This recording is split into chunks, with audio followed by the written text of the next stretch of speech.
Kuwa na mali si kazi ndogo. Kuwa na pesa si kazi ndogo.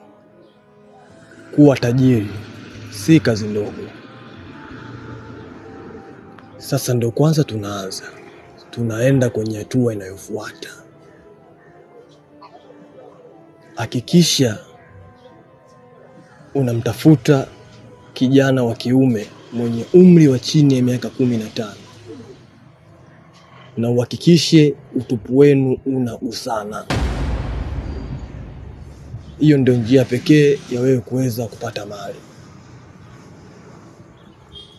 Kwa sababu kijana mwenye umri wa miaka 15 bado walimwengu hawajichefua nyota yake.